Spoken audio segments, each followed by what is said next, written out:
Oh, Hana Kamila. Gede mo namin.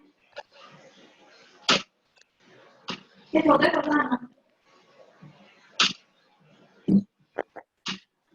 Pagalingan.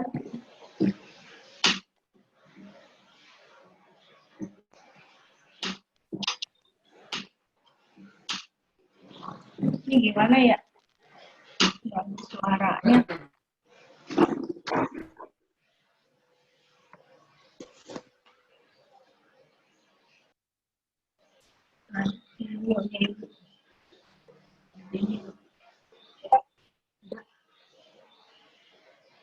Tapi itu. Selamat datang Ibu dan Bapak Wali Peserta Didik.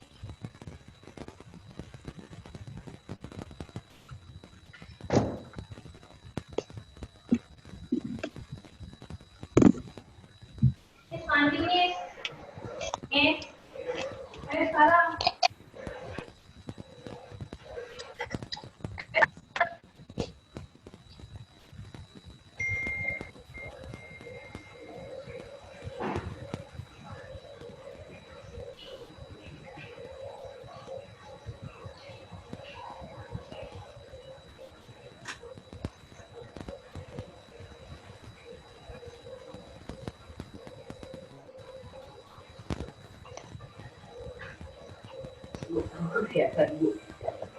Enggak, videonya tutup. Ini Bu Lulu.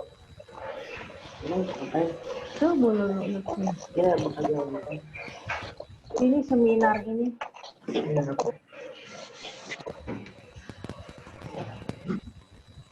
Seminar.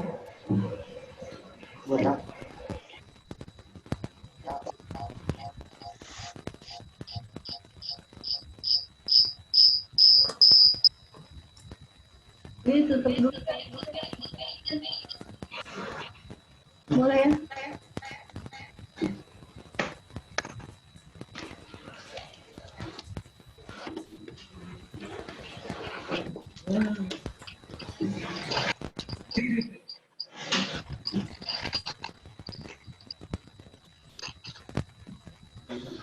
Baik, Bapak dan Ibu sekalian, selamat datang di acara seminar SMP Putra 1 Jakarta. Karena waktu sudah menunjukkan pukul 9:14, kita mulai saja kegiatan kita pada pagi hari ini.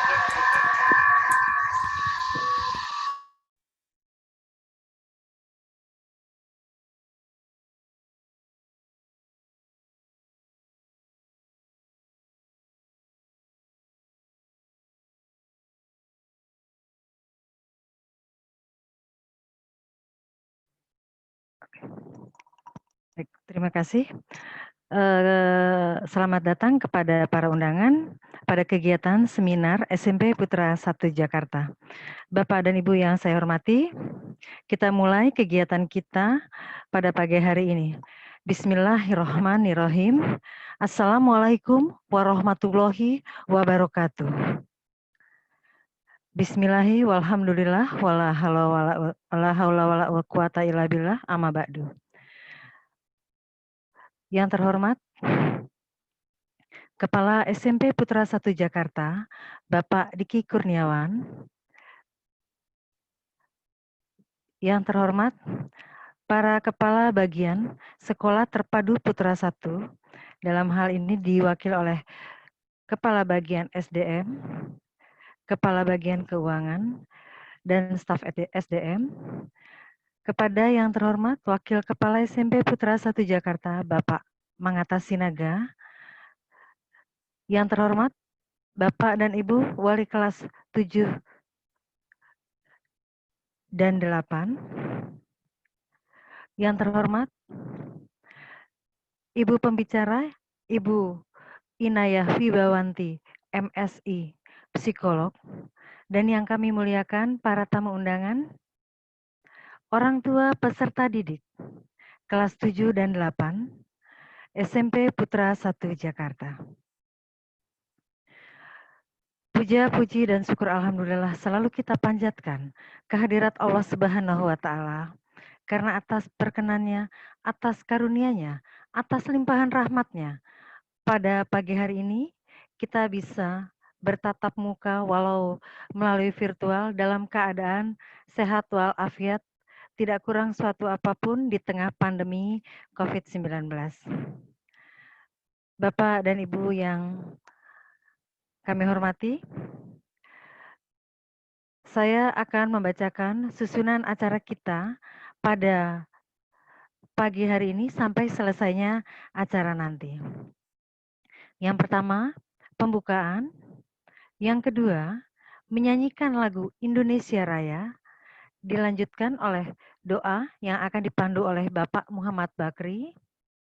Yang ketiga, sambutan Kepala SMP Putra 1 Jakarta. Dan yang berikutnya yaitu seminar yang langsung nanti akan disampaikan oleh pembicara yaitu Ibu Inayah.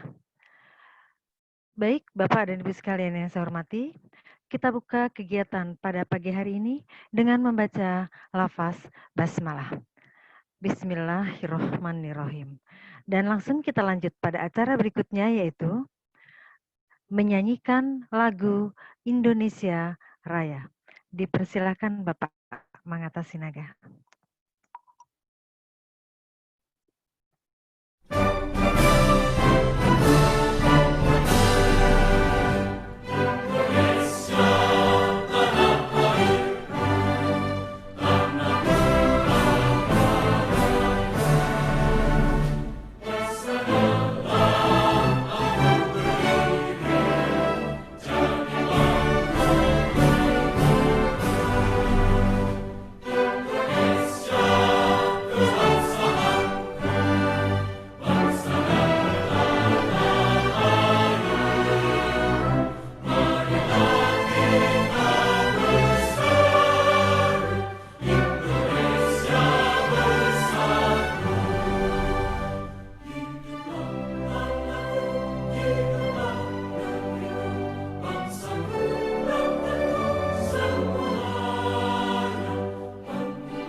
Terima kasih.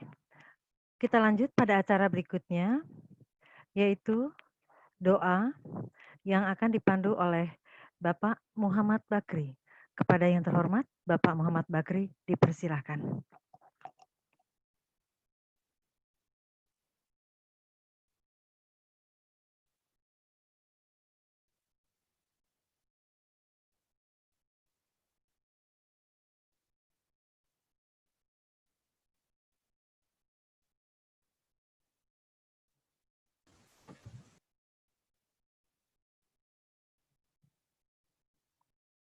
Bapak Ibu Guru, sebelum acara dimulai, kita buka dengan doa agar acara yang akan kita jalan ini penuh dengan keberkahan dan sejalan dengan sempurna dan sebaik mungkin.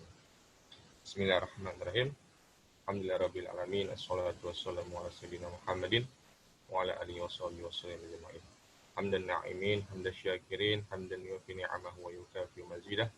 Ya Rabbana kal hamdu kama yanbaghi li jalalika wa azimi sultanik. Allahumma iftah alaina abwabal khair wa abwabal barakah wa abwabal ni'mah wa abwabal rizqah wa abwabal quwwah وأبواب الصحة وأبواب السلامة وأبواب الجنة.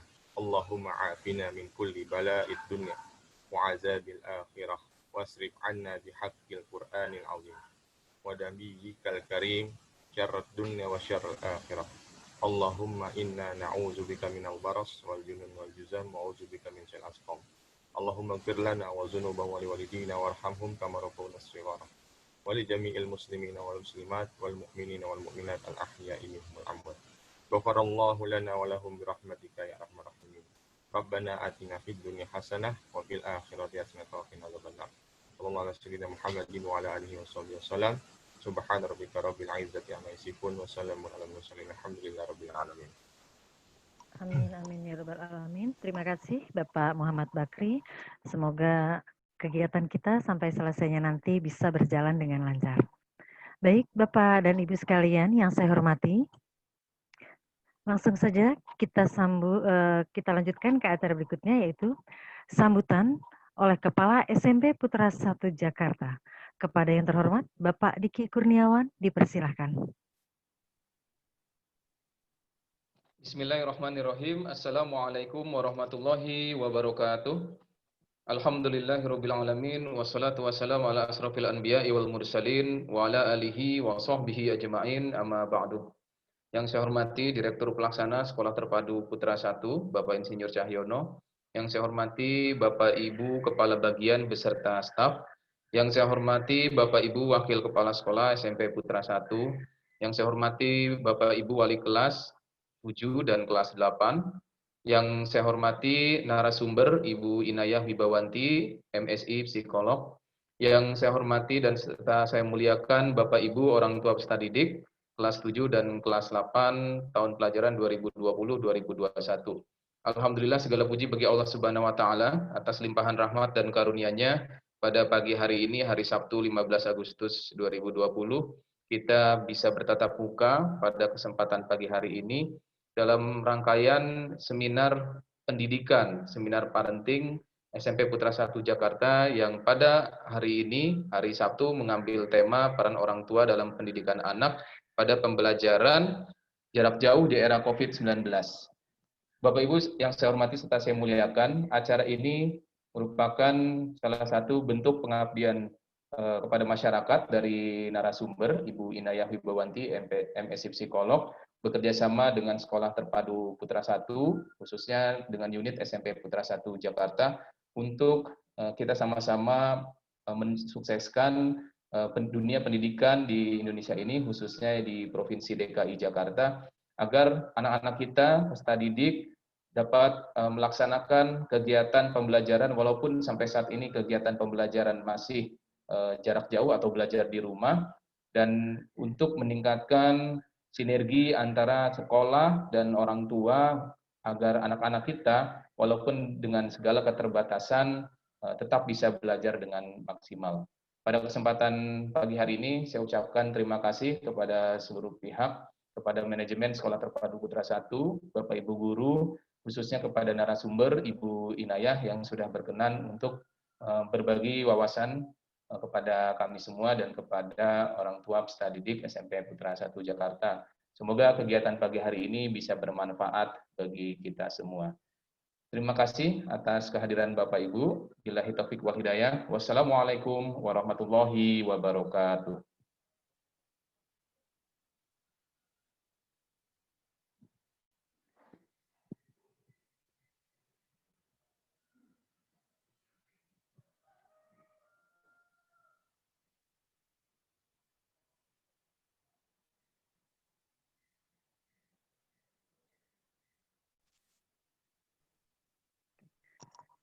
Terima kasih Pak Diki yang sudah memberikan sambutannya. Bapak dan Ibu yang kami hormati, acara berikutnya yaitu seminar dengan tema peran orang tua dalam pendidikan anak di era pandemi COVID-19. Jadi pas banget ini Bapak dan Ibu hadir di di seminar ini, sehingga Bapak dan Ibu bisa lebih paham apa sih peran orang tua dalam pembelajaran di rumah bagi peserta didik kita semuanya. yang akan disampaikan oleh pembicara yaitu Ibu Inayah Wibawanti, MSI Psikolog.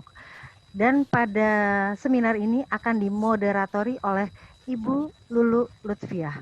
Kepada yang terhormat Ibu Lulu Lutfiah dipersilahkan. Terima kasih banyak Ibu Lestari. Baik, Assalamualaikum warahmatullahi wabarakatuh. Selamat pagi Bapak Ibu semuanya. Saya ucapkan selamat datang di acara seminar pada pagi hari ini. Saya harap semoga semuanya dalam keadaan sehat dan tentunya berbahagia. Sudah siap nih ya Bapak Ibu semuanya untuk menyimak dan membahas tema pada pertemuan kita pagi hari ini yang sangat luar biasa dan menarik sekali ya pada masa pandemi saat ini. Tadi temanya sudah disampaikan juga oleh Bu Lestari dan Bapak Diki, tapi saya ulangi lagi, tema materi pada pagi hari ini adalah peran orang tua dalam pendidikan anak. Peran orang tua dalam pendidikan anak pada pembelajaran jarak jauh ya, atau PJJ di era COVID-19. Kita akan membahas materi ini dari pembicara yang sangat luar biasa Bapak Ibu. Dan telah hadir di tengah-tengah kita semua, yaitu Ibu Inayah Wibawanti, MSI Psikolog. Halo Ibu Inayah, selamat pagi. Halo, selamat pagi ya, semuanya. Ini Ibu Inayah ya. Nah, sebelum kita masuk pemaparan materi, saya akan membacakan CV dari Ibu Ina ini. Tadi namanya sudah disebutkan, yaitu Ibu Inayah Wibawanti, MSI Psikolog. Beliau lahir di Jakarta 8 Juli 1975. Sudah menikah. Alamatnya di Perum Jati Jajar, Blok E13, nomor 17, Cimanggis, Depok. Kontak personnya boleh saya sebutkan Ibu atau boleh, monggo, tidak? silakan, Oh, boleh. Ibu Lulu. Siapa tahu ada orang tua yang memang ingin berkonsultasi ya Ibu ya. Iya, monggo silakan. Kontak personnya untuk nomor rumah 021 22965 759 atau di nomor handphone 0812 908 15816. Beliau adalah lulusan dari UPIAI, baik jenjang S1 dan S2.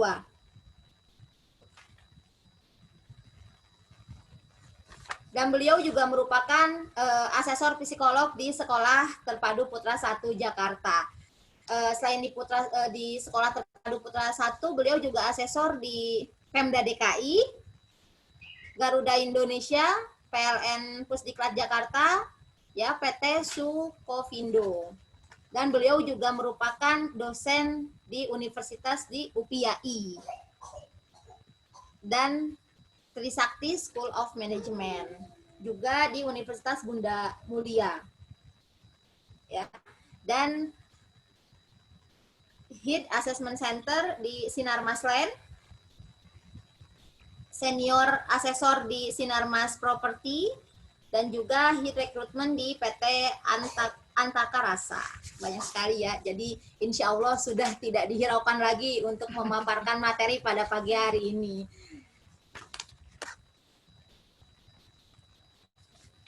Kepada Bapak dan Ibu audiens, jika ada pertanyaan, Ibu dan Bapak bisa sampaikan di kolom chat. Di bawah di kolom chat silahkan sampaikan pertanyaannya di sana. Insya Allah setelah pembicara selesai memaparkan materi, kita akan ada sesi tanya jawab. Baiklah, untuk mengefisienkan waktu ya Bu Ina, kita langsung saja mendengarkan pemaparan dari Ibu Inayah. Kepada yang terhormat Ibu Ina, saya persilahkan. Oke. Terima kasih untuk kesempatan waktunya. Pada hari ini saya akan memberikan paparan mengenai pembelajaran anak di era COVID-19 ya. Oke, kita lihat untuk materinya pada pagi hari ini ya. Jadi pada saat situasi sekarang ini kita menyadari bahwa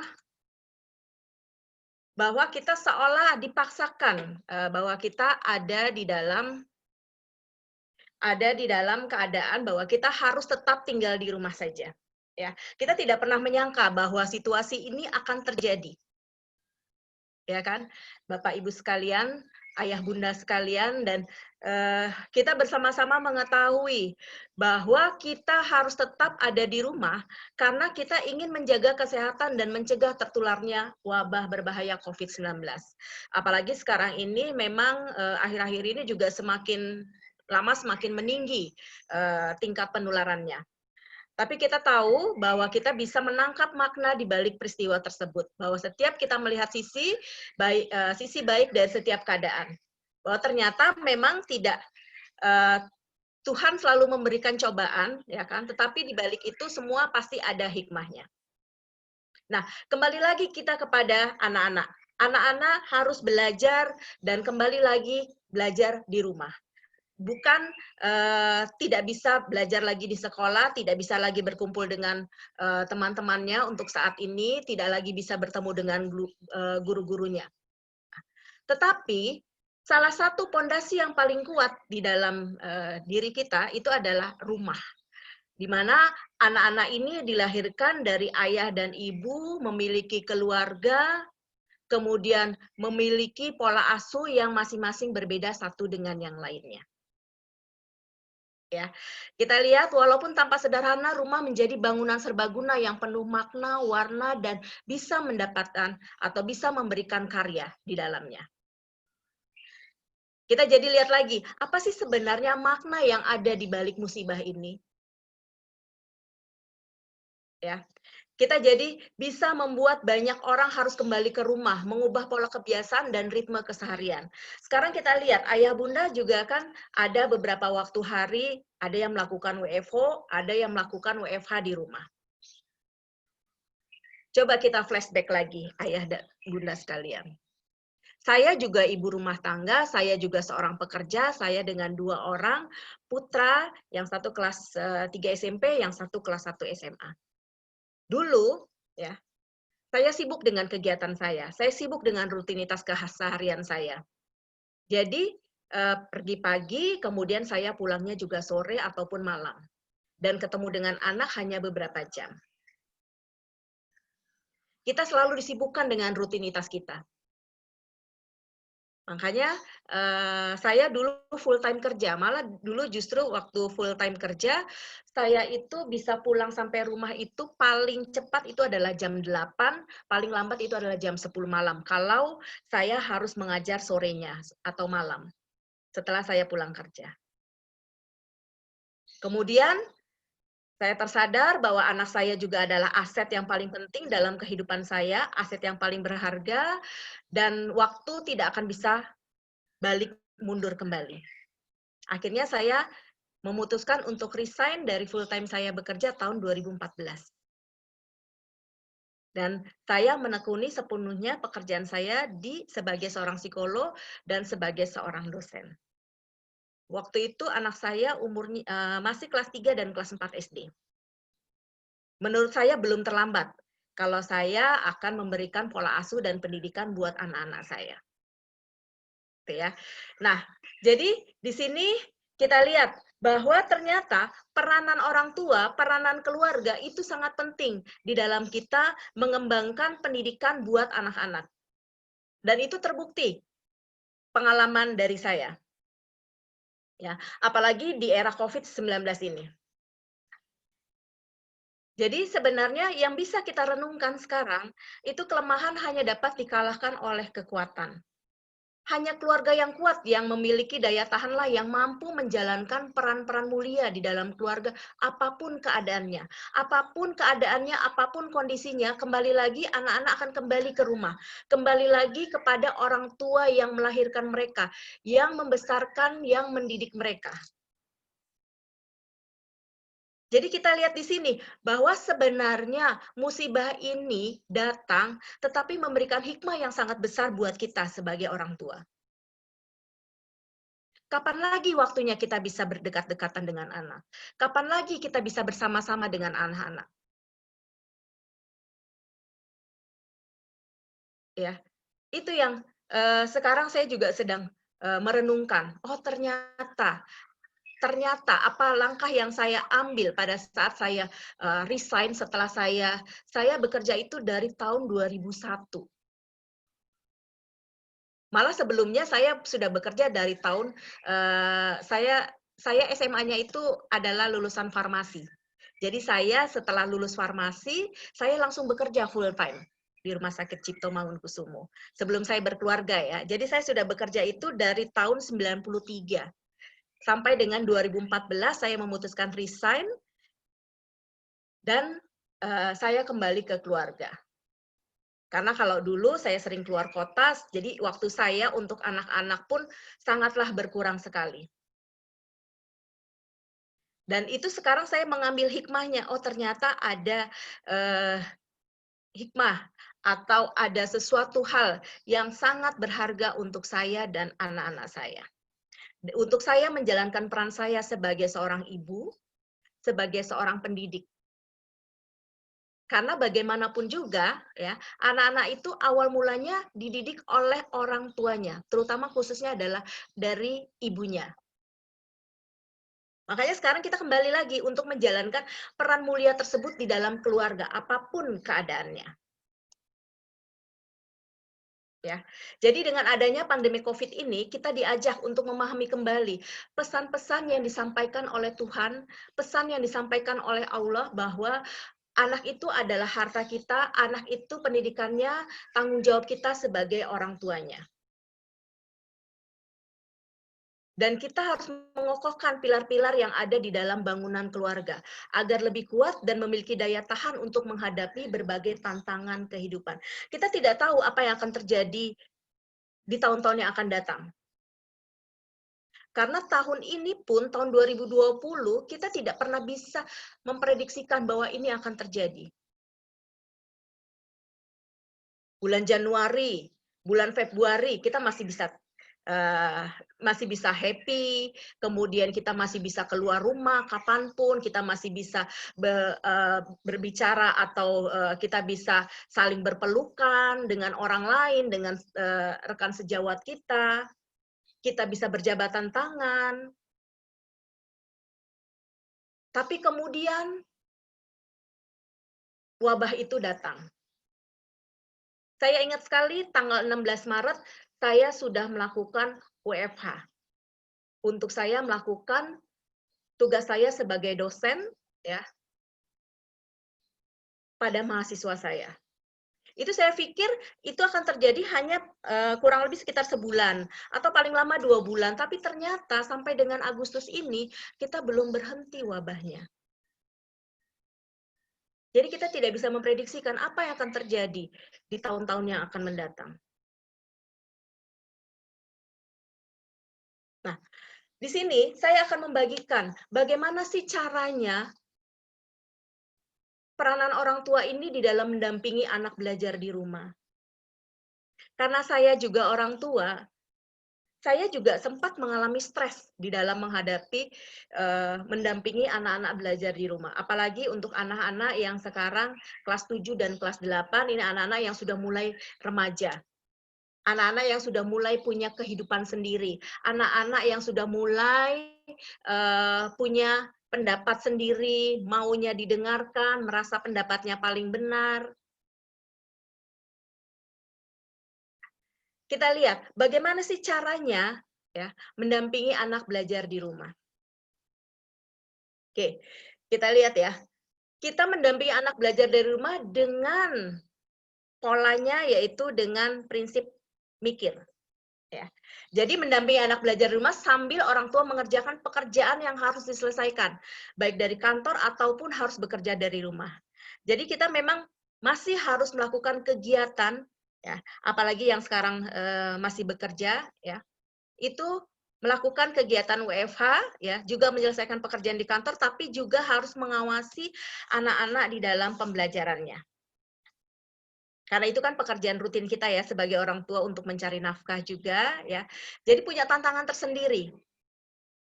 Jadi perlu diingat di sini bahwa orang tua di rumah bukan untuk menggantikan semua peran guru di sekolah, tapi mendampingi anak belajar dari rumah.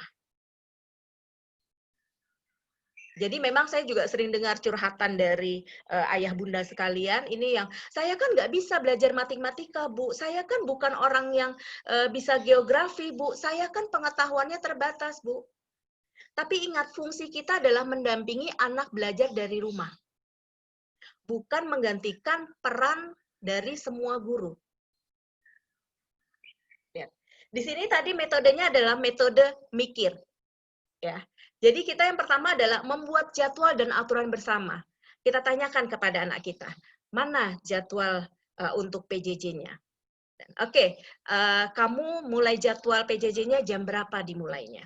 Kita buat aturan-aturannya. Ya, walaupun memang kita tidak bisa seperfect kalau misalnya kita ada di sekolah dengan ada di rumah, memang situasinya berbeda. Makanya kita harus membuat jadwal dan aturan bersama. Ingatkan kepada anak tentang aturan dan jadwal yang akan dibuat bersama. Jadi ini adalah tanggung jawab. Anak belajar, tanggung jawabnya, dan tanggung jawab orang tua adalah bekerja. Jadi di sini anak diberikan tanggung jawab dan tanggung jawab bersama untuk mengikutinya.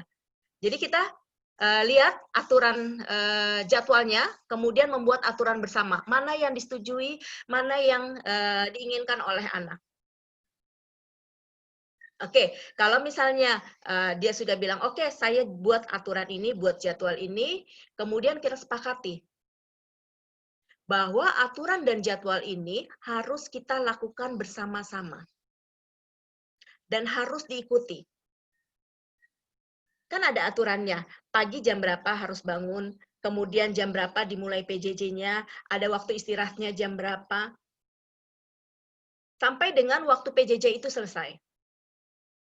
Setiap hari ya kita buat schedule-nya secara rundown-nya seperti apa. Nah, itu harus ada kesepakatan antara anak dengan orang tuanya. Atau misalnya kalau anak ini dekat dengan ibunya atau dekat dengan ayahnya, nah, dibuat kesepakatannya seperti apa. Oke, kemudian yang kedua itu adalah dengan ide kegiatan. Bantu anak dengan ide kegiatan bila anak bingung menuliskan kegiatan apa yang akan dilakukan pada hari berjalan. Terus apalagi ya Bun, ini yang harus saya lakukan? Setelah PJJ apalagi ya? Atau misalnya setelah jeda mata pelajaran ini apa yang harus saya lakukan? Kasih idenya seperti apa. Tapi tentunya idenya itu juga harus didukung oleh kesepakatan dari anak. Ingat ya, orang tua itu tidak bisa memaksakan sesuatu hal kepada si anak. Oke. Kemudian yang ketiga itu adalah komunikasi harus positif. Bangun hubungan yang positif dan selalu bertanya dengan positif, terutama ketika anak akan memulai sebuah kegiatan. Jadi komunikasi yang disampaikan itu harus yang positif. Jadi jangan menyalahkan si anak. Terkadang kesalahan yang kita buat sebagai orang tua adalah selalu menyalahkan si anak. Kok kamu belum ngerjain sih? Kok kamu begini sih? Atau bangun, sudah siang ini. Anak-anak zaman sekarang itu tidak mau disalahkan, apalagi anak-anak remaja. Ya, anak-anak yang sudah mulai pertumbuhannya menjadi seorang remaja, merasa egonya itu adalah egonya yang paling besar. Merasa dirinya yang paling benar. Karena di sini adalah masa transisi di mana anak-anak ini mencari jati dirinya. Dan tentunya orang tua yang harus mendampingi. Jadi komunikasi di sini adalah komunikasi yang positif dengan si anak. Kemudian yang keempat itu adalah ingatkan waktu dan introspeksi. Jadi ingatkan anak-anak tentang waktu yang mereka miliki untuk sebuah aktivitas. Oke, jam berapa, waktunya berapa lama, misalnya mereka dibolehkan untuk main games ya. Mereka harus belajar berapa lama waktunya. Ingatkan atau introspeksi diri kita sebagai orang tua. Jadi kita juga sebagai karena sebagai orang tua tidak serba tahu. Apa sih sebenarnya menjadi kegiatan anak? Misalnya untuk mata pelajaran IPS, waktunya itu berapa lama? Jadi ingatkan anak-anak tentang waktu yang mereka miliki untuk sebuah aktivitas. Kemudian relasi dan refleksi. Orang tua bisa melakukan refleksi tentang apa yang sudah dilakukan bersama secara informal. Misalnya pada saat jam makan malam atau pada saat santai, ngobrol. Ya. Gimana tadi ulangan IPS-nya? Gimana tadi dengan teman-teman yang seru nggak Google Meeting-nya? Atau gurunya tadi memberikan materinya seperti apa? Bangun hubungan kedekatan anak dengan orang tua. Jadi di sini anak merasa enjoy dengan keadaan seperti ini. Kita sama-sama tahu bahwa anak-anak juga stres dengan keadaan seperti ini. Karena mereka tidak bisa aktivitas di luar. Karena mereka tidak bisa bertemu dengan teman-temannya. Makanya kita sebagai orang tua harus bisa menguatkan pondasi kita sebagai ayah dan ibu berperan penting di dalam membina relasi dan refleksi. Apa yang dirasakan oleh anak? Misalnya, anak tidak bisa atau merasa gagal di dalam ulangan harian, ada apa penyebabnya? Kita berikan motivasi kepada si anak. Atau misalnya kita berikan tambahan pelajaran. Oke, nanti sama ayah saja deh ya, belajarnya coba ya.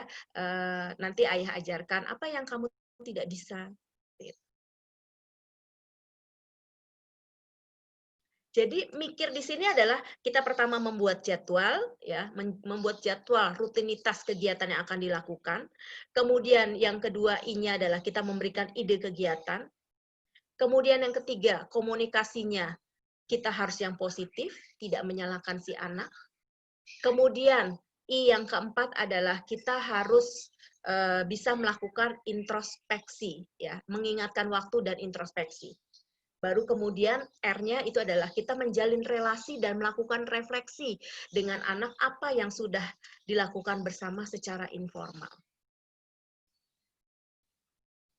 Dalam keadaan santai.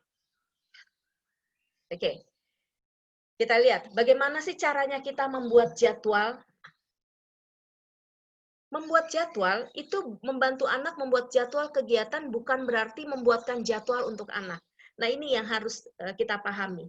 Jadi biarkan si anak ini yang membuat jadwal, ya, memberikan kesempatan anak untuk membuat jadwal mereka sendiri.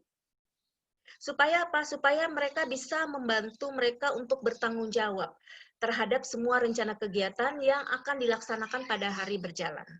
Jadi bukan orang tuanya yang membuatkan jadwal, jam 8 kamu bangun ya nak, jam 10 kamu mandi ya, jam 10 kamu belajar ya, jam sekian kamu begini ya, ini begini ya, bukan seperti itu. Tapi biarkan si anak ini membuat jadwal sendiri yang bisa dipertanggungjawabkan. Kemudian berikanlah waktu kepada anak untuk mengingat kembali apa yang harus dikerjakan secara harian. Nah, kalau sudah membuat jadwalnya, tulis dan tempelkan kegiatan itu di dinding, ya, di tempat yang mudah terlihat. Sehingga anak tahu, oh saya sudah membuat jadwal, jam sekian saya bangun, jam sekian saya harus melakukan aktivitas belajar, jam sekian harus begini, harus begitu. Atau bisa juga kita diskusikan atau memberikan kesempatan kepada anak untuk membuat dua opsi kegiatan. Sehingga ada pilihan kegiatan yang bisa dijalankan. Biarkan mereka membuat dua jadwal kegiatan, kemudian mereka mengajukan kepada kita, ya, mana yang mungkin akan bisa dilakukan. Jadi itu jadwal dibuat oleh si anak itu sendiri. Kemudian kita bisa diskusikan. Oh, yang ini harusnya begini, nak. Oh, enggak, Bunda. Harusnya begini, Bunda. Oke. Oke ya, kamu yang tahu ya kegiatannya ya. Bunda hanya ACC saja ya. Jadi bukan kita yang membuatkan, tapi si anak yang membuat jadwal kegiatan. Oke. Kemudian ide kegiatan itu adalah jika anak kesulitan menemukan ide kegiatan, bantu mereka dengan menyebutkan beberapa hal yang bisa dilakukan selain mengerjakan tugas dari sekolah. Kan kalau misalnya PJJ itu ada rutinitasnya ya.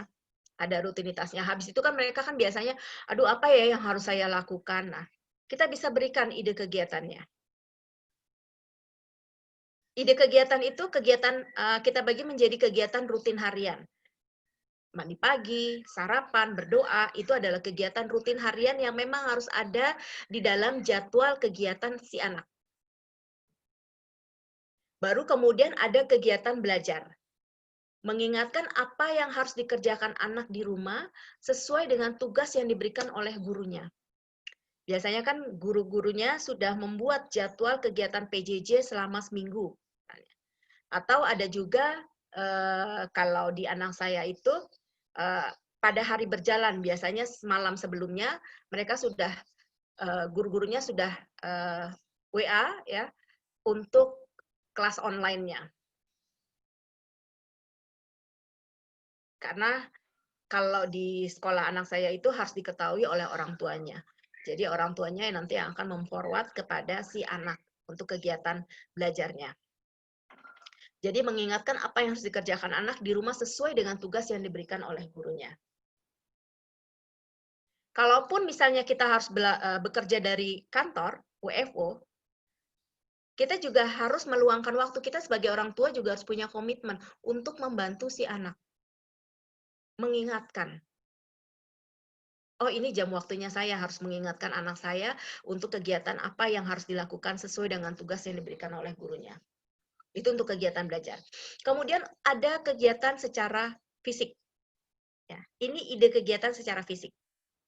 Misalnya olahraga ringan, bisa membersihkan halaman, bisa membersihkan kamar sendiri, membersihkan alat pribadi, misalnya mencuci piring, mencuci gelas, makanan yang dia pakai. Nah, ini kegiatan secara fisik. Supaya anak tidak hanya ada di dalam kamar saja, tapi melakukan hal-hal lain di luar dari kamar. Atau ada kegiatan lain, misalnya bermain musik, bermain games. Nah, kita juga harus bisa memberikan waktu, ada batasannya. Main gamesnya kapan, kemudian membaca buku, atau membantu orang lain di tengah wabah COVID-19 ini. Misalnya memberikan makanan untuk orang lain yang memerlukan, membantu misalnya. Ya. Atau misalnya membantu untuk memberikan sumbangan, mengumpulkan uang saku. Ya. Nah, ini ide-ide kegiatan yang bisa kita berikan kepada si anak. Selain mengerjakan tugas dari rutin sekolah. Oke, kemudian komunikasi. Ya. Tanyakan kepada anak, apa yang bisa dibantu? Apa ya yang bisa dibantu oleh Bunda? Bantulah anak untuk memahami apa yang harus dikerjakan. Nah, kamu mengerjakannya halaman ini loh, ini begini loh. Ini apa sih artinya, Bun? Nah, kita berikan pemahaman, kita berikan penjelasan. Orang tua sangat penting untuk menanyakan sesuatu yang bisa dibantu, sehingga membangun hubungan positif dengan anak. Bertanya tentang apa yang bisa dibantu bukan berarti mengerjakan semua pekerjaan yang seharusnya dikerjakan oleh anak. Tetapi memberikan pemahaman bagaimana cara mengerjakannya. Dan kebetulan memang saya punya anak-anak kelas 3 dan kelas 1 SMA, ya mereka sudah mandiri, sudah cukup mandiri. Ya, saya menyiapkan segala keperluannya untuk dia sekolah, kemudian untuk semua pelajaran, alhamdulillah mereka bisa menghandle sendiri. Bantulah anak untuk memahami apa yang harus dikerjakan dengan membaca kembali tugas dari sekolah. Jika masih mengalami kesulitan, orang tua atau anak bisa menghubungi kembali gurunya, bisa melalui telepon, bisa melalui WA, ya untuk meminta penjelasan tugas yang dimaksud. Nah, ini komunikasi secara positif. Jadi si anak tidak merasa disalahkan, dan orang tua ada keaktifan untuk membantu si anak. Ya, terkadang memang kita menghadapi dilema dengan menghadapi anak-anak yang cukup keras kepala ya. Tapi kalau misalnya kita berhadapan dengan anak-anak tersebut, kita harus kembali melembutkan komunikasi kita. Kemudian kita bisa memberikan usapan, belayan kepada si anak. Atau kita bisa memberikan reward dengan memberikan jempol kalau dia bisa mengerjakan sesuatu, atau dengan kata-kata hebat, dengan kata-kata kamu pasti bisa. Nah, itu komunikasi yang positif. Tapi kalau dimulai dengan komunikasi yang negatif, misalnya pagi-pagi sudah harus teriak-teriak, ini akan membuat si anak menjadi demotivasi. Karena kalimat-kalimat ini sangat penting, kata-kata ini sangat penting. Tinggi dan rendahnya nada yang kita berikan, nada suara kita yang diberikan kepada si anak, itu akan mempengaruhi, akan menstimulasi otaknya.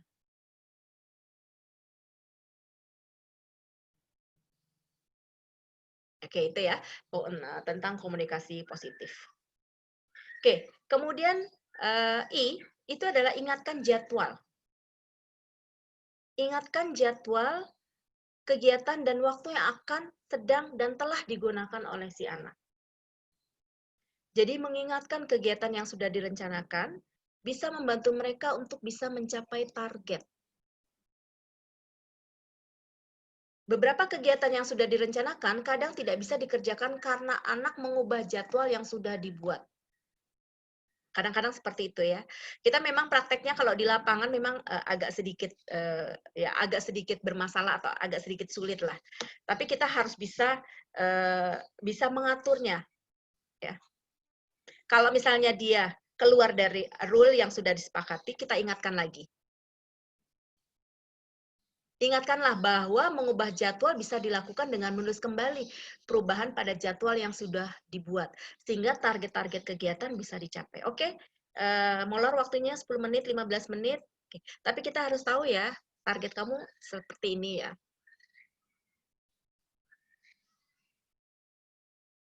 Jadi ingatkan, karena waktu itu sangat berharga. Nah, kita komunikasikan juga bahwa waktu sangat berharga. Jadi kalau misalnya ada perubahan, atau ada apapun, kamu tuliskan. Kenapa kok perubahan itu bisa terjadi? Ini bukan berarti kita kaku di dalam kita memberikan waktu untuk si anak, tetapi kita mencoba. Karena kan kemarin kan sudah kamu ini yang membuat kegiatan waktunya. Kan kita sudah sepakat nih. Bunda sudah sepakat dengan kegiatan kamu nih. Kalau sekarang kamu rubah, kenapa? Kan kita targetnya seperti ini. Nah, ingatkan lagi bahwa ada target yang harus bisa, yang akan dicapai. Oke. Introspeksi, ya. Oke, jadi ingatkan diri kita masing-masing. Orang tua bukan orang yang serba tahu segalanya. Jadi respon seperti ini bisa juga orang tua katakan kepada anak, maaf ayah atau bunda belum punya jawaban untuk pertanyaan itu. Sekarang mari kita cari bersama jawabannya dan kita diskusikan 1 jam lagi dari sekarang.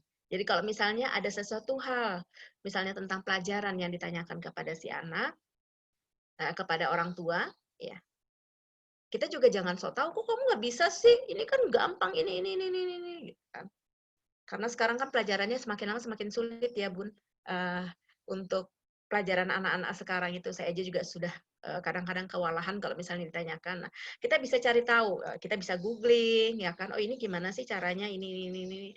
Kemudian kita bisa atau misalnya bisa tanyakan kepada gurunya. Nah, jadi kalau kita tidak mengerti tentang apa yang anak tanyakan, ingat ya. Jadi banyak jalan menuju Roma ya. Ide-idenya antara lain bisa lihat WA group, atau kita bisa diskusikan di WA group dengan ayah bunda yang lain ya. Kemudian bisa menanyakan kepada anak yang lain, atau kita googling ya, atau tanyakan kepada guru kelas. Ya, karena kita sebagai orang tua tidak bisa sesempurna sebagai seorang guru.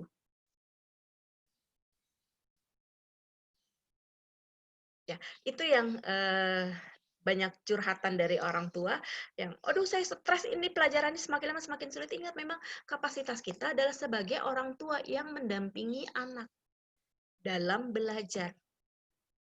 Tapi kalau untuk paham semua pelajaran, itu adalah memang kembali lagi kepada tugasnya guru kelasnya masing-masing.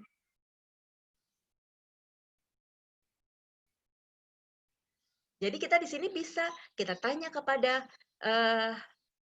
orang tua yang lainnya, atau kita diskusikan di dalam grup, Pak ini gimana ya untuk pelajaran ini, kita tanyakan lagi kepada gurunya, atau kita bisa googling, sekarang kan semua zamannya serba internet, semua apa yang kita tidak tahu, Mbah Google semua tahu, jawabannya ada di situ. Kembali kita harus bisa memahami, oh seperti ini, nah baru kita diskusikan lagi kepada anak dan mencari tahu jawabannya secara bersama-sama. Jadi kita juga harus punya ilmunya dulu, kita bentengi ilmu kita. Supaya kita bisa lebih mudah lagi untuk berinteraksi atau berkomunikasi dengan anak untuk membahas apa yang dia tidak ketahui, khususnya tentang mata pelajaran. Oke. Kemudian kita lihat untuk refleksinya ya. Bantu anak untuk melakukan refleksi tentang apa yang sudah dikerjakan pada hari itu. Jadi melakukan refleksi bisa dilakukan di dalam aktivitas santai kita. Bisa sambil mengobrol di ruang keluarga, bisa sambil nonton TV, sambil santai, atau biasanya kalau saya itu melakukannya menjelang tidur. Saya biasanya menanyakan kepada anak-anak, atau juga kita bisa lakukan pada saat jam makan malam. Ya. Jika anak diharuskan mengisi checklist kegiatan atau semacamnya, bantu anak untuk melengkapinya sebelum tidur.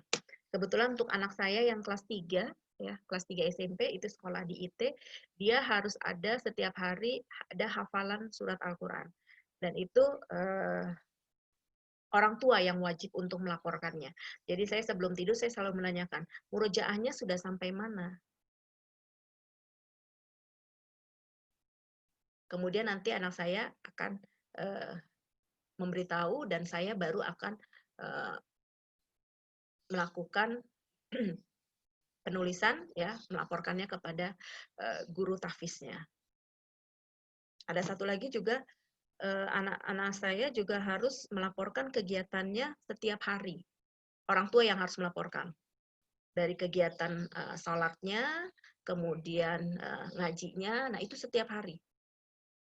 Ya, memang terkadang lupa, tapi kemudian saya juga diskusikan lagi di WA Group supaya gurunya yang mengingatkan sehingga saya bisa mengisinya.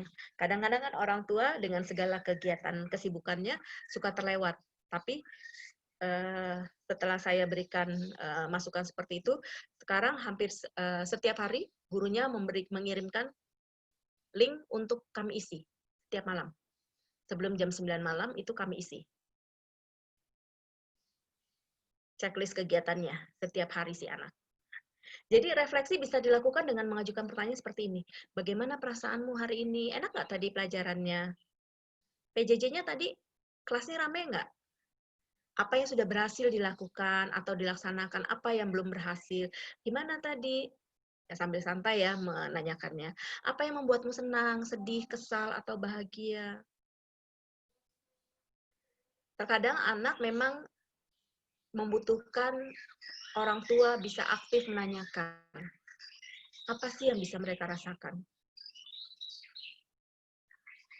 Ya, kembali lagi karena situasi ini memang juga cukup berat buat mereka.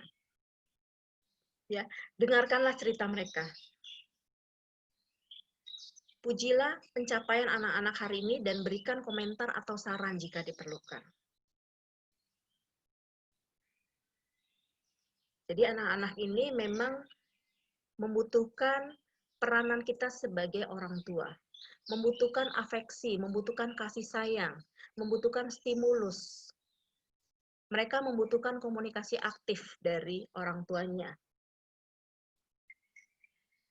Oke. Jadi, dari prinsip yang sudah kita lakukan dengan metode mikir tadi, ya. Salah satu hikmah yang luar biasa dari adanya wabah COVID-19 ini adalah membawa orang tua dan seluruh anggota keluarga untuk lebih banyak kembali ke rumah. Yang tadinya kita jarang ketemu, jarang berkomunikasi, ya. Sekarang kita lebih banyak di rumah. Menjalankan peran strategisnya sebagai pendidik utama dan pertama bagi putra-putrinya. Karena di dalam keluarga itu adalah madrasah buat anak-anak. Karena inilah kembali lagi kita kepada peran fungsi dari keluarga yang sebenarnya, yang sudah lama terabaikan dengan kesibukan kita masing-masing. Mendampingi anak untuk mendapatkan haknya belajar adalah sebuah peran mulia yang memerlukan kesadaran dan kecakapan orang tua dalam menjalankannya. Jadi sebagai orang tua juga jangan membuat ini sebagai suatu beban.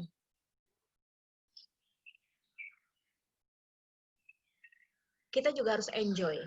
Kita rasakan apa yang dirasakan oleh anak. Seperti apa yang kita rasakan. Kita sebagai orang tua masih bisa melakukan WFO, kita masih bisa pergi ke sana, pergi kemari dengan waktu yang memang cukup terbatas ya. Tapi untuk anak-anak, mereka sangat rentan sekali terhadap penularan. Jadi kita harus jaga dengan baik supaya mereka bisa tetap stay at home, melakukan kegiatannya dengan enjoy, kemudian merasa nyaman di rumah. Lingkungan belajar yang kondusif disertai pendampingan yang tepat dari orang tua akan membentuk kesukaan dan kebiasaan anak di dalam belajar.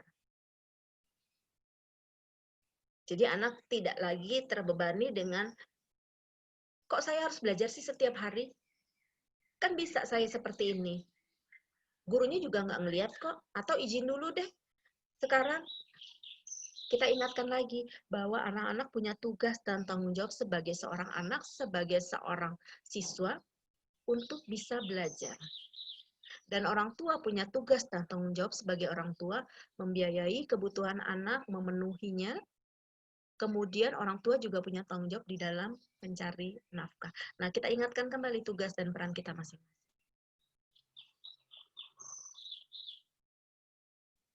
Dan juga jangan memberikan beban kepada anak untuk bisa menjadi orang nomor 1. Misalnya, kamu nilainya harus sekian, kamu harus jadi juara, dan itu akan bisa menjadi beban buat si anak. Biarkan si anak ini enjoy, kemudian mencari minatnya, kemudian menyukai pelajarannya,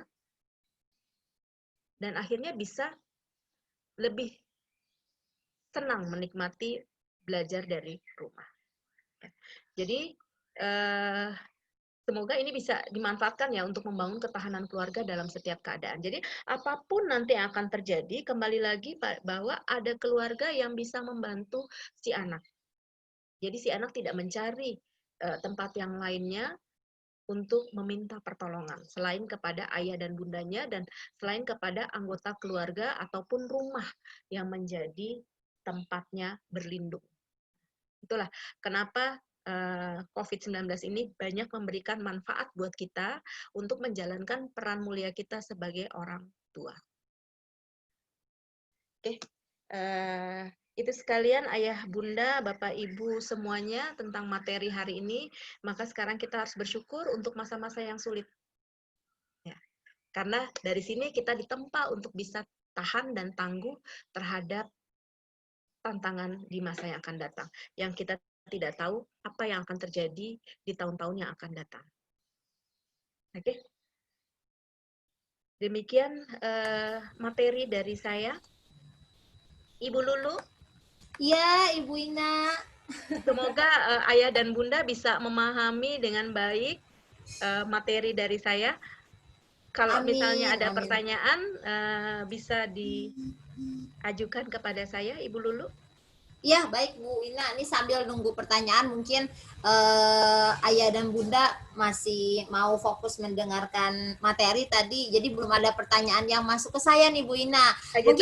Mungkin kita ngobrol-ngobrol dulu saja ya Bu Ina sebentar. Oke, ya. Silakan Bu Lulu. Ya. Tadi Luar biasa sekali ya Bu Ina ya, materi yang udah disampaikan, banyak banget nih wawasan yang bahkan saya pun yang sebagai guru mendapat banyak wawasan dari apa yang Bu Ina sampaikan tadi. Apalagi mungkin sudah hampir dari bulan Maret kita ya Bu Ina ya? Ya, kita dari saya ingat sekali itu tanggal 16 Maret saya sudah mulai untuk melakukan WFH. WFH ya Bu Ina, Iya, ya betul sekali. 16 Maret sekarang sudah mau 16 Agustus sudah. Iya, berarti sudah bulan ya. Sudah hampir 4 bulan ya? Udah mau 5 bulan Bu. 5 bulan ya? Iya. Aduh. Iya. Kita tidak tahu ini apa yang terjadi besok lagi ini. Ya, kita sih saya sih sangat berharap semoga pandemi ini cepat berakhir. Apalagi sekarang sudah mulai era new normal ya Bu Ina, meskipun ya lonjakan kasus positif itu semakin hari semakin hari semakin itu yang sangat mengkhawatirkan. Iya betul sekali, semakin mengkhawatirkan. Maka dari itu kita harus bisa nih kesadaran si Bu Ina ya, yang terpenting itu kesadaran ketika dimana kita menjalankan aktivitas, protokol kesehatan harus tetap terjaga, apalagi di rumah. Kita misalkan dari luar, di rumah ada anak-anak kita misalkan, atau ada orang tua ibu kita di rumah, dan itu sangat rentan gitu ya Bu Ina. Iya. Sekali lagi untuk para ayah dan bunda yang ingin bertanya silahkan tulis di kolom chat ya, masih kami tunggu untuk sesi tanya jawabnya. Oh ya Bu Ina, mungkin ada nggak sih tips dari Bu Ina gimana nih caranya membangun semangat dari diri si anaknya? Kadang begini Bu Ina, orang tua sudah memprogram nih anaknya, bukan memprogram ya, lebih ke mendekati anaknya, ayo nak kita buat program keseharian agar mereka enjoy di rumah gitu. Tapi kadang ada beberapa anak, mungkin ya kejadian beberapa anak justru malah dirinya sendiri yang kurang ada motivasi internal gitu loh Bu Ina. Nih mungkin waktu kemarin-kemarin saya pernah ditanya sama salah satu orang tua, Bu Lulu gimana sih ya cara meningkatkan motivasi dalam diri anak? Mungkin memang semuanya, saya yakin semuanya jenuh, semuanya bosan di rumah ya Bu Ina ya. Termasuk guru-gurunya juga sudah, aduh pengen banget nih ketemu di sekolah agar semuanya lebih jelas tersampaikan materinya gitu kan, daripada seperti ini. Nah, apalagi mungkin anak yang tiap hari bangun tidur, sarapan depan laptop atau depan PC atau jenuh depan handphone, jenuh sekali pasti. Nah, ada nggak sih Bu Ina tips-tips untuk biar anak itu motivasi internnya terbangun dalam PJJ ini? Ya, silakan Bu Ina. Ya, sama ya, saya juga mengalami hal seperti itu. Jadi memang kita kembali lagi kepada komunikasi orang tua dengan si anak. Ya, jadi memang kita harus bisa bantu mereka untuk bisa memahami keadaan ini dulu. Ya, memahami bahwa memang ini adalah situasi yang memang sangat sulit yang kita lakukan bersama-sama. Jadi bukan hanya kita saja yang melakukannya, tetapi semua orang juga merasakan hal yang sama.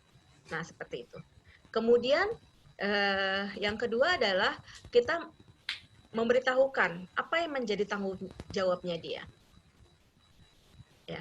Kemudian kita juga harus bisa, kalau misalnya seperti itu, ada waktunya dia untuk bisa, misalnya kita bisa memberikan ruang untuk dia melakukan chat dengan kawan-kawannya atau melakukan pertemuan dengan kawan-kawannya ya, tanpa adanya pembicaraan mengenai pelajaran ya. Misalnya melakukan Zoom meeting dengan kawan-kawannya, mengumpulkan dengan kawan-kawannya, kita buat ide seperti itu, kita ajukan misalnya ke teman-temannya yang lain, gimana nih ibu-ibu sekalian, ini anak-anak kita mau kumpul nih tapi lewat Zoom meeting nih. Nah, seperti itu.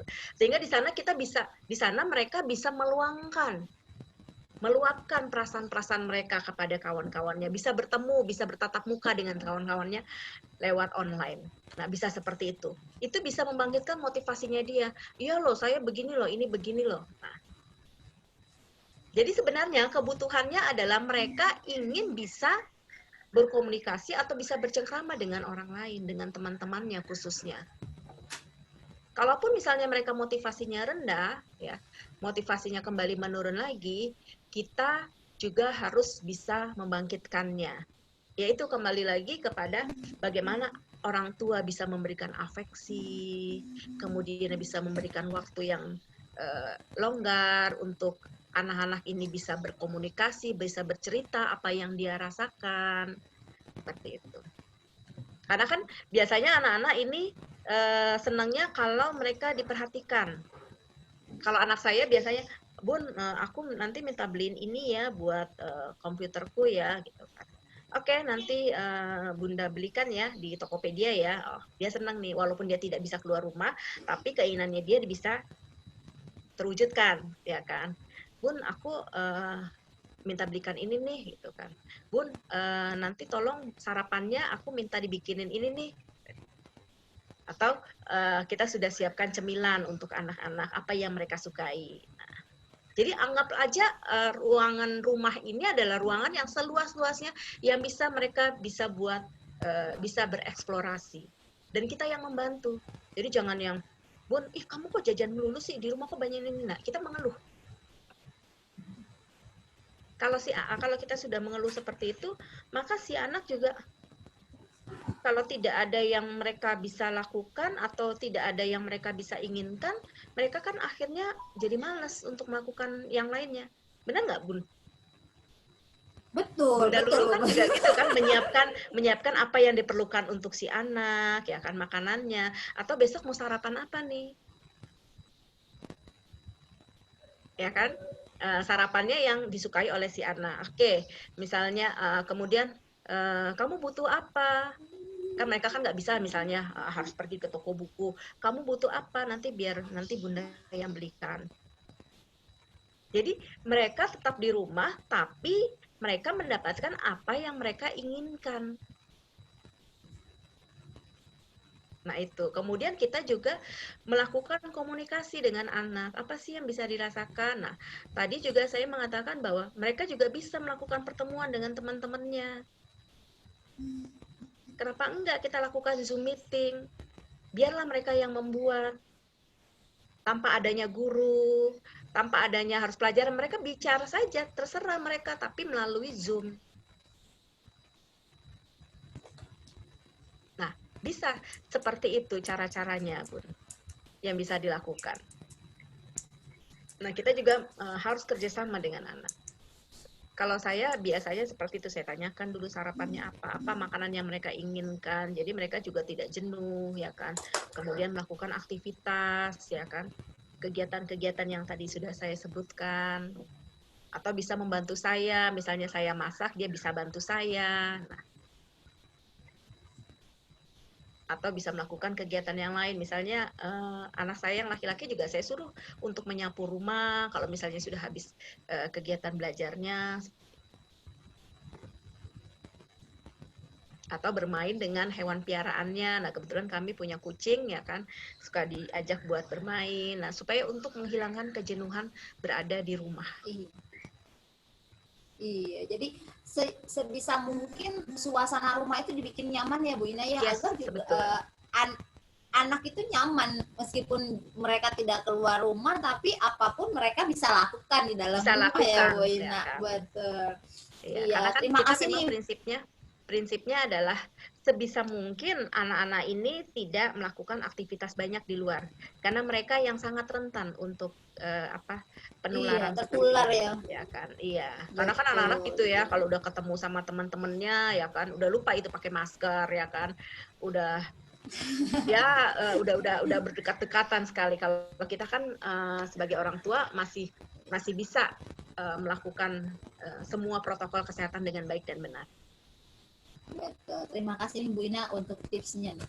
Nah Bu Ina ada pertanyaan ini dari beberapa orang tua. Mungkin saya bacakan satu pertanyaan ya Bu ya, lalu Ibu jawab biar lebih maksimal aja dipahami oleh para bunda dan ayah di sini. Yang pertama Bu Ina ada yang nanya katanya, Bu Ina, bagaimana nih kalau anak tuh udah terlanjur senangnya di rumah, bahkan mereka mungkin untuk nanti sekolah tatap muka agak, ya kita udah nyaman di rumah gitu loh mungkin Bu Ina. Jadi ada bagaimana kalau anak sudah terlanjur senang di rumah gitu. Silakan Bu Ina untuk dijawab. Anak sudah senang di rumah dengan melakukan kegiatan seperti biasa ya. Betul. Oke, nah kita kan ini sudah 5 bulan memang di rumah, dan kalaupun misalnya si anak jadinya menyenangi aktivitas di rumah, kita memang nanti pada saat kita mulai melakukan pembelajaran secara tatap muka, kita tidak langsung drastis si anak sampai berjam-jam seperti sekolah biasa ya kan, tapi lakukan dulu kegiatan seperti penyesuaian, ya, penyesuaian si anak. Penyesuaian anak bahwa aktivitasnya akan kembali lagi seperti biasa. Ya, yang saya dengar juga nanti memang pemerintah juga akan mulai melakukan pembelajaran tatap muka, ya, tapi entah kapan itu. Tapi dengan tidak melakukan aktivitas yang banyak dulu. Ini hanya beberapa jam di sekolah, kemudian langsung pulang, ya, supaya mereka bisa lebih efektif untuk belajar. Dan kita juga bisa diskusikan hal itu kepada si anak. Kalau kamu nanti kembali lagi ke sekolah, berarti kamu bisa ketemu dengan teman-temannya. Ceritakan tentang hal-hal yang menyenangkan di sekolah. Ceritakan nanti apa yang mereka dapatkan nanti di sekolah. Kalau di rumah, kamu hanya bisa melihat ayah, bunda, dan adik atau kakak. Ya. Tapi kalau nanti kamu di luar, kalau kamu nanti ke sekolah, kamu akan menikmati perjalanan yang indah sampai ke sekolah. Kemudian nanti kamu bisa bertemu dengan teman-teman kamu.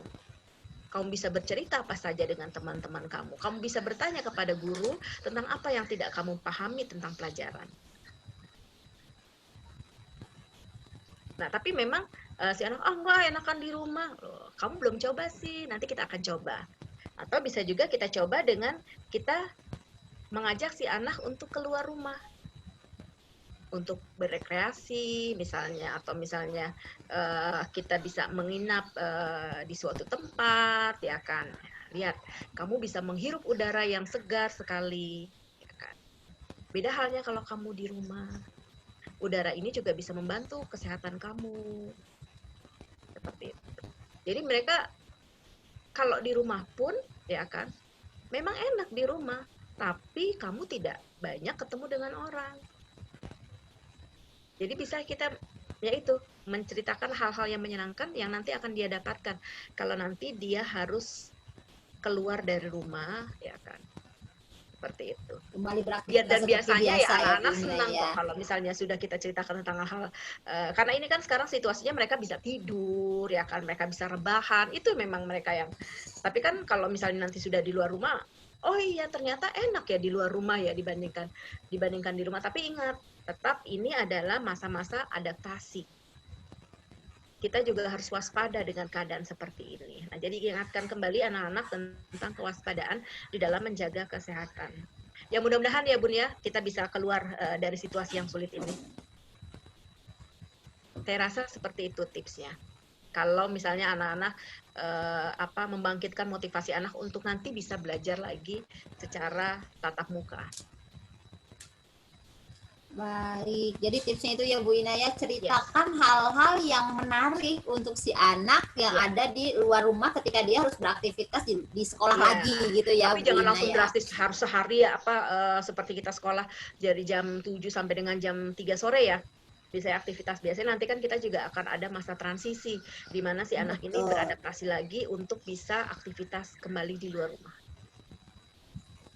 Betul, pasti itu tidak mudah ya Bu Ina ya, karena masa transisi itu juga perlu.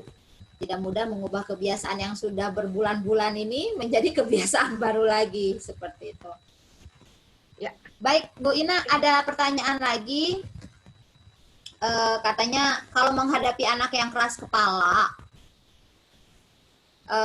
kapan sih katanya orang tua boleh marah atau keras untuk menegakkan kedisiplinan kepada si anak? Gitu kan, kalau di sekolah mungkin lebih mudah karena adanya guru ya Bu ya.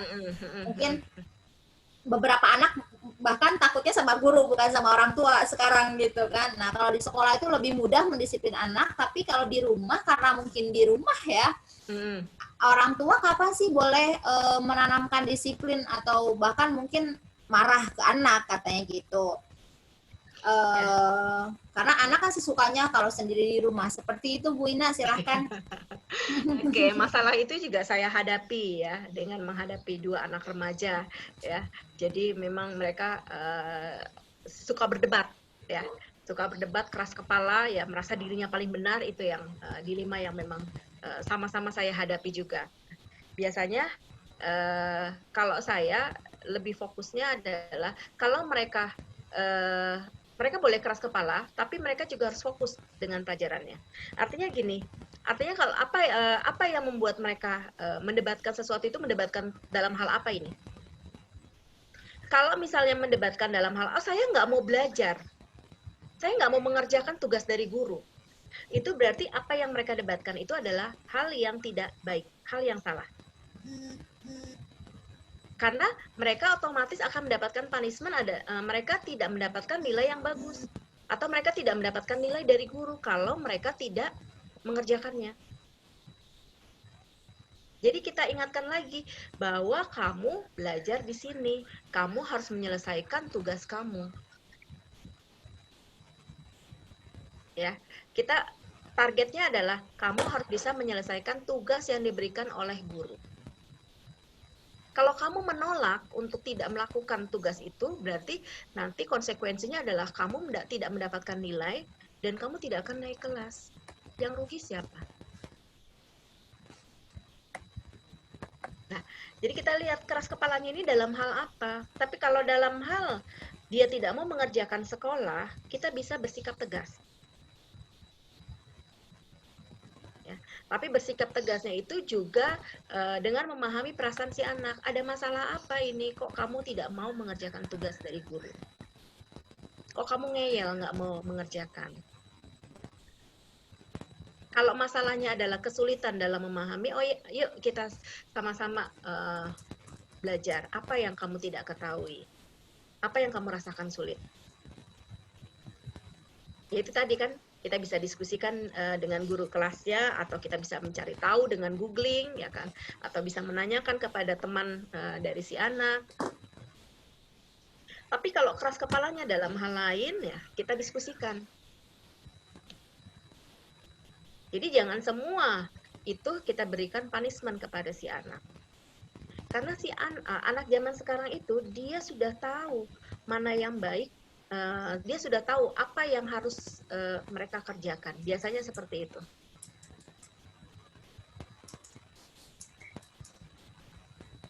Jadi kita juga jangan sedikit-sedikit kita berikan punishment, ya kan, atau misalnya dengan cara memukul, itu salah.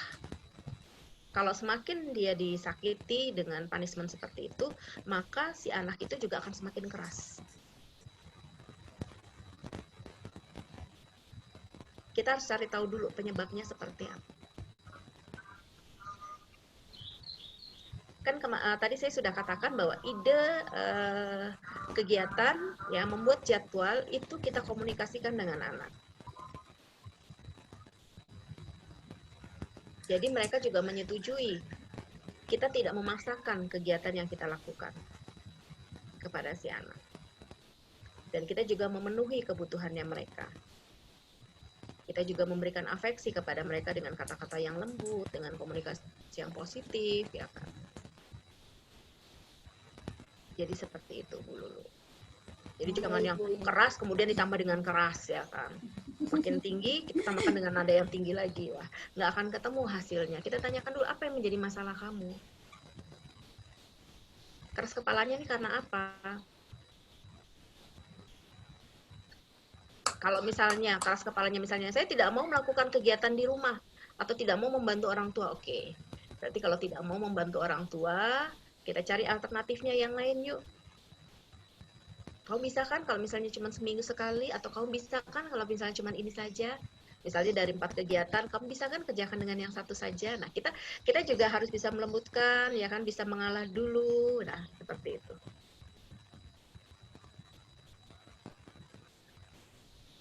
Baik Bu Ina. Jadi keras kepalanya kita lihat dulu ya. Apa nih?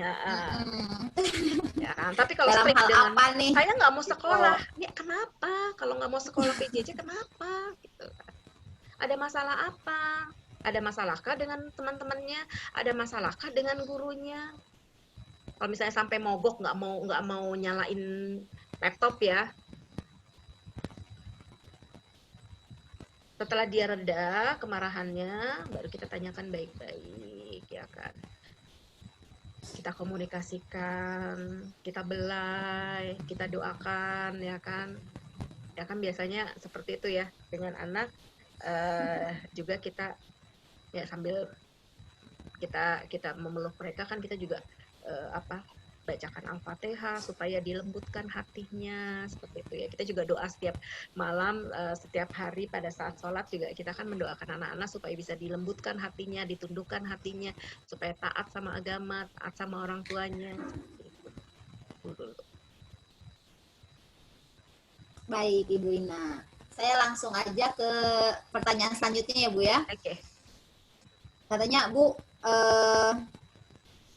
ini ada yang minta tips nih, Bu, untuk orang tua. Iya. Jadi ketika anak sekolah dari jam 8 sampai jam 1 itu ibunya juga atau ayahnya mungkin pada jadwal WFH juga. Nah, tipsnya Bu, katanya mohon tipsnya supaya bisa mendampingi secara maksimal meskipun mungkin orang tuanya sedang WFH gitu. Silakan Ibu Ina. Nah, itu ya, ya sama-sama ya. Sebagai orang tua juga punya kewajiban di dalam mencari nafkah, ya kan. Sebagai anak juga punya kewajiban di dalam belajar. Biasanya malam sebelumnya kita tanyakan dulu apa yang menjadi besok pelajarannya, ya kan. Kemudian apakah ada PR ataukah ada ulangan harian, ya kan. Biasanya kalau misalnya untuk anak-anak kelas 7 dan kelas 8, dia kalau sudah melakukan online ya pada saat PJJ itu tidak perlu didampingi, tidak apa-apa. Karena mereka sudah mandiri. Ya kan? Tapi kita tanyakan dulu malam sebelumnya, sebelum kita melakukan WFH besoknya, apa yang menjadi kesulitan untuk besok, apa yang menjadi materinya untuk besok, kita sudah siapkan nih. Kan? Anak dengan orang tua sudah anak dengan misalnya dengan bundanya sudah menyiapkan nih materi untuk besok. Kalau misalnya besok mata pelajarannya ini Bun, ini. Oke. Karena besok Bunda juga WFH, kita sama-sama ya. Berarti nanti kamu jam sekian kamu sudah melakukan kegiatan kamu ini.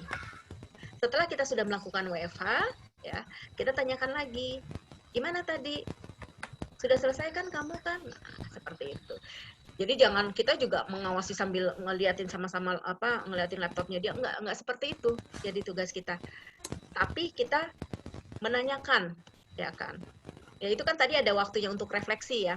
Menanyakan kembali apa yang menjadi masalahnya, apa yang dia yang sudah dia lakukan, seperti itu Bu. Jadi sama-sama nih kita bisa WFH, mereka juga bisa WFH. Kecuali kalau misalnya kita harus mendampingi anak-anak yang masih kelas 1, kelas 2 ya kan, atau misalnya anak-anak TK kan juga sudah mulai sudah online juga kan. Nah, itu memang butuh orang tua. Dan berarti kita harus membagi waktunya antara WFH dengan mendampingi secara full anak-anak di dalam belajar. Tapi kalau misalnya anak-anak yang sudah di atas yang sudah SMP, sudah SMA, itu biasanya mereka kalau untuk online kelas itu mereka sudah bisa mandiri. Ya, nah, nanti pada saatnya refleksi, baru kita pada saatnya waktunya refleksi, saat situasi santai, baru kita tanyakan apa yang menjadi permasalahannya, apa yang dia lakukan kegiatannya, sambil kita berbicara santai seperti itu. Seperti itu Bu Lulu. Dan kita juga orang tua juga jangan yang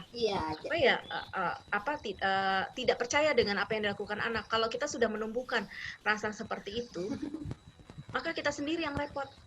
Kan ada orang tua yang curiga ini anaknya benar nggak sih online ya? Ya sesekali kita tanyakan juga pada kalau saya nanyain di WhatsApp grup, Pak tadi anak saya online nggak? Oh iya Bun, yang tidak online disebutkan ini. Oh anak saya masuk online. Berarti saya tidak boleh mencurigai kepada anak saya. Nah, jadi kita tanamkan kepercayaan kita kepada si anak juga. Gitu Bun. Baik, jadi sebenarnya kalau untuk menemani anak jenjang SMP itu lebih mudah ya Bu Ina dibanding dengan anak usia SD. Iya, Itu kan harus benar-benar full ditemani gitu. Tapi kalau Iya. untuk SMP itu lebih mudah. lebih mudah. Baik Ibu Ina, terima kasih banyak atas ilmu-ilmu yang diberikan kepada kami semua. Masih ada lagi Eh, pertanyaannya, Bunda? Mengingat waktu sudah 10.36, sesi tanya jawab sudah selesai Ibu Ina. Mudah-mudahan apa yang Bunda sampaikan bisa dipahami dan bisa kita terapkan. Ya, Yes. bisa kita semua Mudah-mudahan. terapkan. Mudah-mudahan suasana rumah bisa lebih nyaman, Bisa lebih konsentrasi nyaman anak lagi. bisa lebih meningkat, dan anak-anak lebih enjoy Yes. ya melaksanakan PJJ di era COVID-19 ini. Nanti kalau Baik, ada yang Bu mau Ina. bertanya, boleh WhatsApp saya. Kalau orang tua masih ada yang mau bertanya, boleh WhatsApp saya. Monggo silakan. Oh ya, tuh dikasih kesempatan Ibu Ayah Bunda. Jadi kalau yang mau konsultasi, mau bertanya silahkan Boleh, langsung silakan. chat Ibu Ina tadi ya Bu ya, yang Saya di monggo. kontak person yang sudah saya sebutkan. Iya. Oke. Baik, terima kasih Ibu Ina, terima kasih banyak ya. Semoga ilmu yang Ibu sampaikan menjadi pahala untuk Ibu Amin, amin ya. yang tidak terputus sampai nanti ya Bu ya. Amin, amin. Baik, saya sebagai moderator juga undur diri. Terima kasih Bapak Ibu telah menyaksikan pemaparan dari Ibu Ina. Wassalamualaikum warahmatullahi wabarakatuh. Saya kembalikan kepada Ibu Lestari sebagai MC. Silakan Ibu Lestari. Oke. Bu Lulu, terima kasih juga Bu Ina. Iya, terima kasih Bu Sekali Bu Lestari. Ina ya, Bapak dan Ibu, insya Allah dan mudah-mudahan tips-tips dari Bu Ina itu akan sangat bermanfaat terutama di masa PJJ ini. Karena memang seperti tadi Bu Ina sampaikan sudah banyak sekali nih keluhan-keluhan orang tua. Bayangkan, Betul. 5 bulan Bu di rumah gitu ya. Saya di rumah aja 4 bulan udah ya, 5 bulan di rumah udah dengan segala macam kayaknya keluar masuk ketemunya itu lagi Iya, gitu kan. betul. Tapi memang ada juga pernah juga memang kami bertanya, ada juga memang anak yang lebih nyaman di rumah karena mungkin bisa sambil tiduran, bisa Iya. sambil makan katanya gitu. Iya, Enak Bu benar. bisa sambil makan katanya gitu. Kalau di sekolah kan di kelas nggak bisa sambil makan Bu. Gitu. Iya, iya. Tapi itu tadi tips-tips dari Bu Ina ya bagaimana cara untuk anak yang mungkin betah di rumah atau mungkin anak yang mungkin punya rasa takut ya, yang apalagi peserta didik baru ya Bu ya, belum bertemu dengan kami, belum bertemu dengan teman-temannya. Mungkin wajar ya Bu Ina ya kalau ada hal-hal seperti itu. Baik, terima kasih banyak sekali Bu Ina, ilmunya yang sangat bermanfaat. Bapak dan Ibu sekalian yang hadir di sini, ya mudah-mudahan nanti kalau Bu Ina mungkin mau ada acara atau mungkin ada seminar-seminar lagi, bolehlah Bu, kami diundang lagi. Ya. Oke, Bolehlah siap. kami diundang Nanti saya lagi. siapkan materi-materi yang Iya, lainnya. dan ini insya Allah kan untuk kemajuan kita semuanya ya Bu ya, Iya, betul, baik betul. guru, orang tua maupun peserta didik, begitu ya Bu Ina ya? Iya. Oke, baik. Kita sama-sama lah ya. Iya sama-sama, karena memang harus ada kerjasama yang baik Bu. Iya, Ya, betul. orang tua, peserta didik dan juga pihak sekolah. Ya, Yes. harus ada kerjasama yang baik karena nggak mungkin orang tua juga sendiri di rumah. Sekolah kita kita di sekolah juga tanpa bantuan orang tua di rumah juga kita nggak ada artinya Iya, apa-apa Bu. betul. Harus ada Ya, kerjasama. harus ada kerjasama yang luar biasa dan mungkin wali kelas yang hadir di sini juga siap siaga Bu Ina untuk ditelepon sama orang tua nih, gitu kan. Insya Allah wali kelas kami itu siap siaga, kayaknya hampir 24 jam tuh ya. Bisa orang tua akan luar biasa sekali ya. Baik, mudah-mudahan ya ini bermanfaat sekali buat kita semua untuk kemajuan intinya untuk kemajuan peserta didik kita, ya terutama dari psikologi anaknya ya Bu ya. Iya, Kira-kira betul. seperti itu. Baik, Bapak dan Ibu orang tua peserta didik, terima kasih Bapak dan Ibu sudah bisa atau sudah menyempatkan diri untuk hadir di seminar kami yang insya Allah bermanfaat untuk kemajuan kita semua. Lebih kurangnya terima kasih buat dari pihak manajemen, Ibu Sudiarti, Ibu Mita, Pak Heru, terima kasih untuk Pak Diki, terima kasih juga untuk Pak Sinaga yang sudah menyediakan fasilitas ini, terima kasih untuk Bapak Ibu Wali Kelas. Saya sebagai pembawa acara, mohon maaf apabila ada yang tidak berkenan atau ada kurang-kurang kata, mohon dimaafkan yang sebesar-besarnya. Lebih kurangnya mohon maaf. Terima kasih. Wabillahi taufiq wal hidayah. Wassalamualaikum warahmatullahi wabarakatuh. Waalaikumsalam.